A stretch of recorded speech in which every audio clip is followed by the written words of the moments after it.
Hello everyone, it's Tate with Levitate with Tate, and today we are learning how to learn tarot.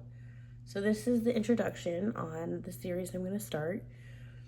So today I'm going to give a brief overview of what tarot is and where to start and how to learn it, kind of like the basics, to just kind of like get you going. But I will be doing a few different other videos, more in depth series on like the major, minor arcana and the different, like each one of them. I'm thinking of the major arcana I was going to do. But anyways, to get started, my name is Tate and I do tarot, as you know. I'm also claircognizant, clairvoyant, clairaudient, and all I can say about that is when you start to notice signs, it doesn't happen like overnight. Okay, you have to like practice just like anything else. Just like tarot, you're gonna have to practice, and you'll get better. And the more you learn about it, and the more you study it, you'll get better. Just like everything. Okay, so even if you have precognitive dreams, that's where mine started. That's all I thought I had was precognitive dreams, and it was much, much more. Okay, but it takes years and years of like kind of learning about yourself to get to that point. But with tarot, my personal story with tarot is that I actually started reading tarot using a normal card deck. And that kind of relates to how tarot originated. So tarot originated in Italy, and it was added, there was an added 22 hand-painted cards were added to an original playing deck. And when I read cards using a playing deck, I actually got really good at it. I was paid for it, and it was kind of in the situation where I had to earn money, and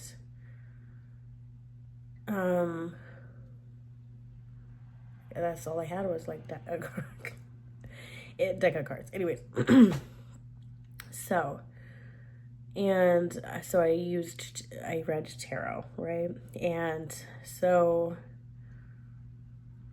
the original sets were like extremely detailed, hand painted, 22 added cards to a normal deck. And it wasn't until the printing press that you would be introduced to like the more common Tarot de Marsele, which I actually have one of these. There's two different tarot decks that are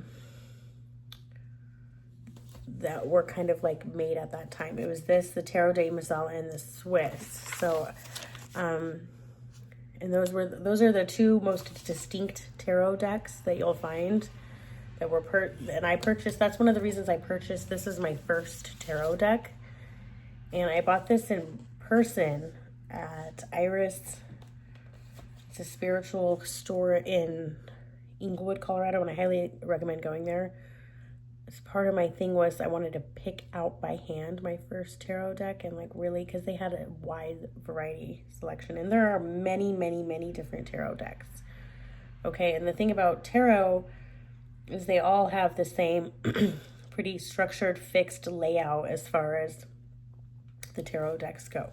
So even though they have different like pictures on them, you're going to find the Lovers, all of the major arcanas are going to be in there, all the minor arcanas. I have this one, which are these round piece, and so you'll see like the Priestess. So they're not going to be like traditional.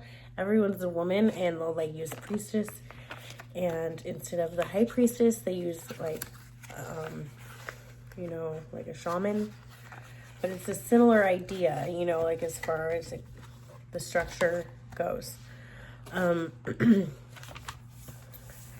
So, and then the legend states in like the 1700s, there was a person, a male person named, so it was like originally it was kind of like a card game, right? And then, so like it was like a trump card game is what I heard, in Italy. And then this gentleman named Jean-Baptiste Alliate, okay, in the 1770s, turned the cards from a game into a fortune telling. And he kind of claimed that there was this connection from the tarot cards to Egypt. So there hasn't been anyone that's been able to prove that, but that's how he started going around telling fortune with these cards. Okay? And so when I started, you want to make sure that you cleanse your, you choose one that works for you, okay? But you cleanse your energy. I have these notebooks. So when I started, I highly recommend. There's so much to learn. I've been doing tarot for years and I'm still learning. But all of these books are full of things that I have learned. Let me show you this one. This is so essentially I have a little cheat sheet in here. But all of these pages are full of, I started in the major arcana and wrote down each one. And then I have little things about the different colors. And then also, each major or minor arcana back here. But, then I also would write down, is that one? I have one, but you would write down different spreads. So when you start, you want to choose a spread too. So the first thing to do is you don't even necessarily need to get a deck, but it's to pray, ask for guidance towards a divination tool, because literally tarot is just a divination tool. Even the Bible can be a divination tool. Close your eyes, ask a question, hold the Bible in your hand, open it, point out a passage and read it, and there's your answer. Straight. A divination tool is a way to contact the divine. Okay, that's what tarot cards are. So there's nothing against them. There's nothing in the Bible that's against them. It was not really even until, the 1770s that they started being used as fortune telling. And what is the Bible but a big fortune telling event, right?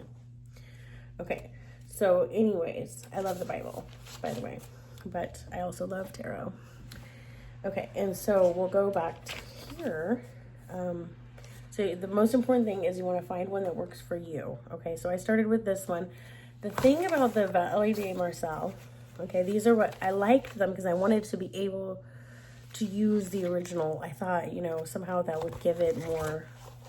I think when I started, I thought, if I use like the original ones, then I'm going to be able to really contact the divine, right?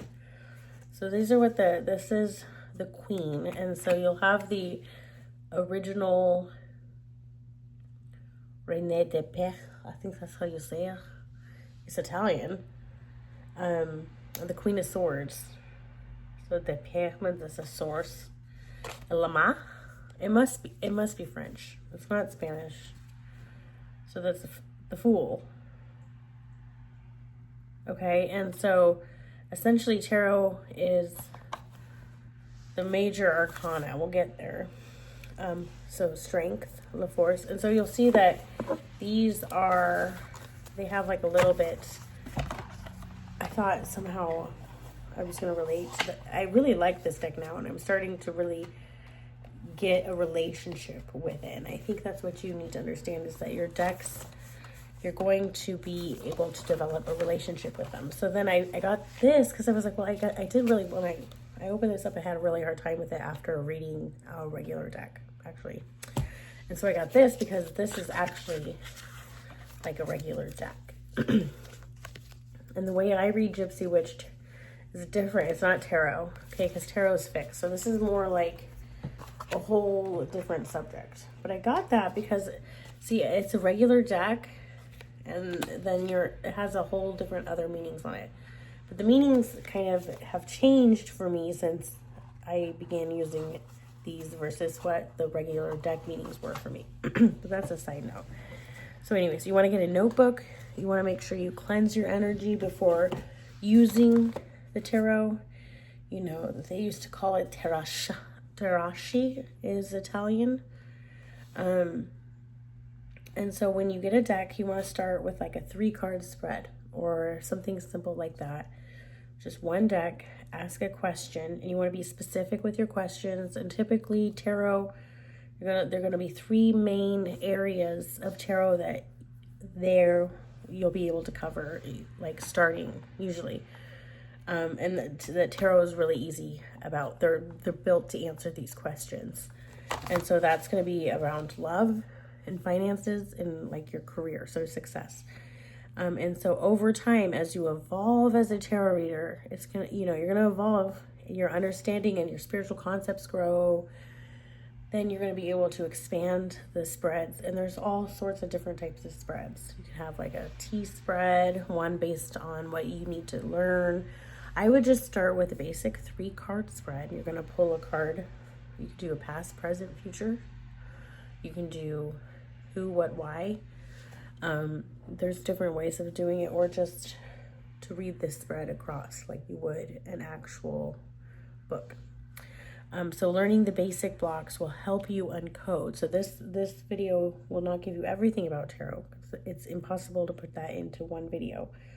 But I will be breaking down each of the major arcanas and going in their own videos, separate from this video, and their minor arcanas. But I will be diving into them a little bit today. But being able to learn these basic blocks will help you uncode and decipher the meanings of each card without having to like necessarily memorize everything before you start.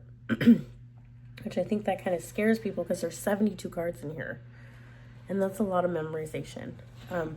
The major arcana are the 22 cards that were added to a set of playing cards, and they tell a story starting from the Fool, and it ends in wholeness in the world. And so I will have the major in-depth series of each major arcana and their meanings and their senses. And so make sure you like and subscribe so that you can see those coming out. So this is the start of the series, and it will probably be once a week. I'm going to be dropping a new, like, how to learn tarot. The next one will be probably a deep dive into the major, and then a deep dive into the minor, and then I'll probably do each major, I think. But we'll see. And so the 4 suits, basically, so in the tarot there are 4 suits, and they're going to correspond to the 4 suits that you find in a regular set of cards. And the 4 suits, so the major arcana, the cups, swords, wands, and pentacles are the 4 suits. And they each relate to an element, a direction, an astrological sign, and they all have functions to help you read the tarot. The suit of the cups, originally the hearts, corresponds to water, because you're holding a cup of water. And that directly responds to emotion and the reception of feelings, intuition, and receptive energy. And the direction that the cups are associated with is west, and it's associated with the fall. And because cups are water, they are associated with Cancer, Scorpio, and Pisces. And just like water, there are many different states. So just because you're thinking water, oh, it's so good, love, but there's waterfall, there's hurricanes, there's different kinds of water. There's bad water, good water, murky water, swampy water. You know what I'm saying? So paying attention to what the pictures and how you feel inside, and that's sometimes the message comes directly from God. So it might not come like you see how you and what you feel, and that's how what you're supposed to say. But these is a good way to directly learn and help decipher the message. And so it's good to make sure to see what all the cup cards that are presented are and what other cups are surrounding it or what other cards are. Then you also have with tarot, some tarot readers read reversed. So when you pull the tarot card out and it's upside down, that's reversed, meaning the meaning of the card has reversed. And so then when you get to learn more into tarot, you'll learn the reverse meaning of each card.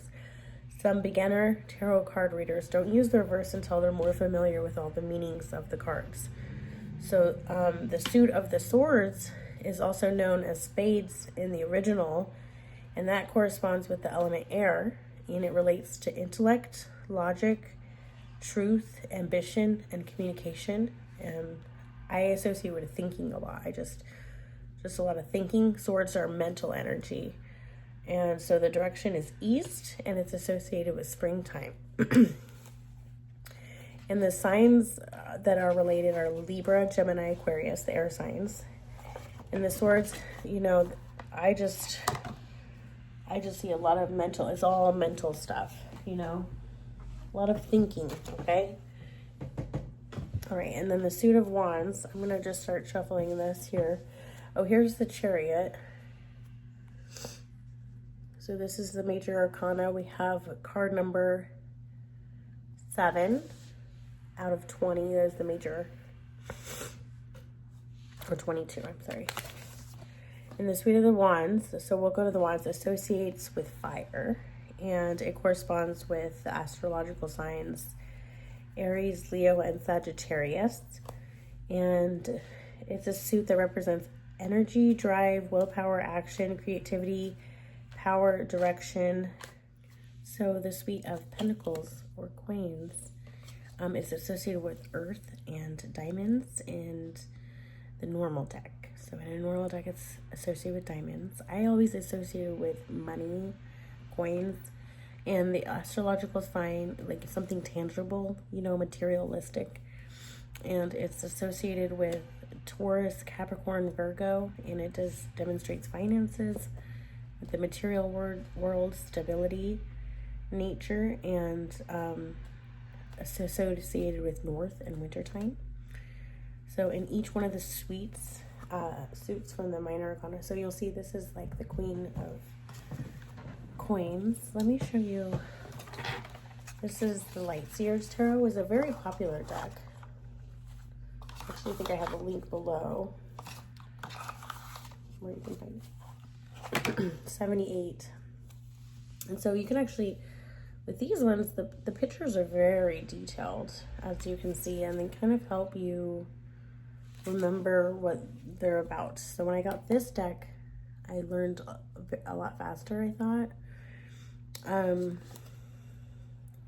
So remember, when it comes to a divination, it's a tool to connect to God. So whatever comes to mind when you look at the image can be like a message to you, for the tarot reader, and it could be relevant to the spread, to the question. So when you're reading cards, you know, make sure you're paying attention to the colors. Sometimes you'll get 3 cards that are all blue or all green, and I have a list of what those mean. So, you know, if I forget, I can look at them. And when you're reading cards, it is important to look also at the numbers, because numbers can be very significant. So if you're into numerology, animals are very significant as well when you're looking at the cards. And you know, they could tell their own, you know, their own story in a way, like the page of swords here. Okay, so remember, the best thing to do is to ask Spirit for guidance. Ask Spirit to help you understand what it's trying to say, help you get started. Ask for protection.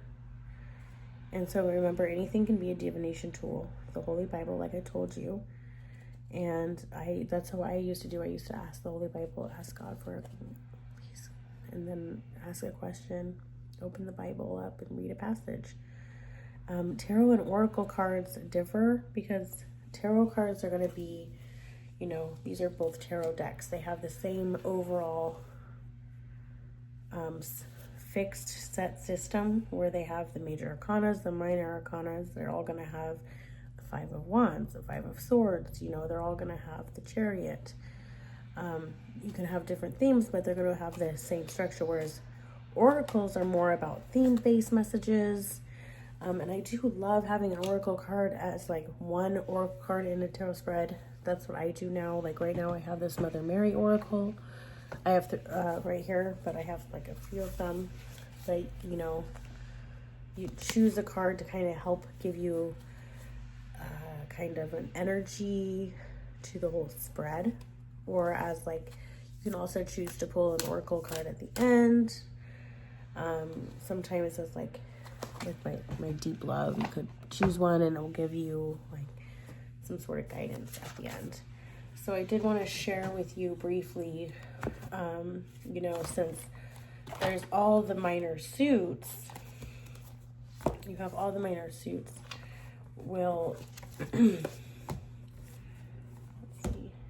all have, you know, knights, queens, kings, and pages, okay, which used to be in the regular, the pages were the jacks, okay, and then you have, but in these decks you have a 1 up to 10 as well. And so if you also learn what the number is, like if you have a 5, 5s are generally bad. If you have a 5 of Cups, 5 of Wands, 5 of Swords, they're all going to symbolize instability, challenges, change, conflict, okay?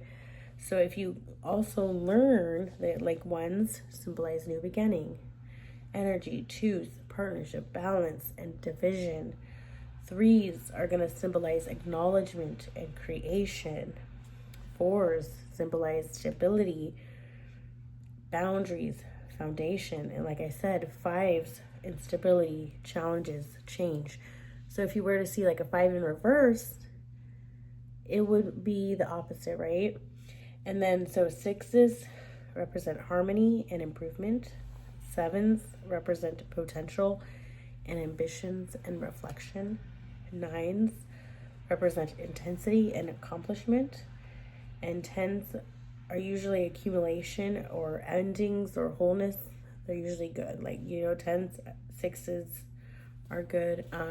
Knights are going to be more ambitious messengers. Queens are going to be mature, wisdom, powerful women. Kings are going to be the master, authority, who's a leader. And the pages are going to be like the potential, the innocence. So they all kind of represent something. So you want to get to learn what each suit means, each number means. And then and then you can learn the story of the major arcana, which we'll be going into when I create that video. So I'll go into the major arcana in a separate video.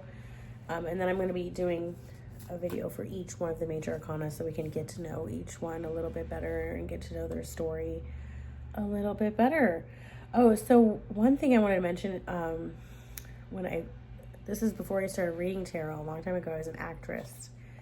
And I was an actress in a small town called Silverton, and they had this really good theater program where I came out from Denver to teach theater, and I was cast as Captain Hook in Peter Pan, but I was also asked to build this play, an improv play. So this playwright came out from New York, and then a visual artist also came out to Silverton. We housed them in our theater program, and we did improvisations for each one of the tarot. So we did like an improvisation for each one of the major arcana. So then when the play was written, each scene was a different major arcana. We did like 22 scenes, and the moon we just held. But it was a very interesting place. You see my name as an original cast member in that play.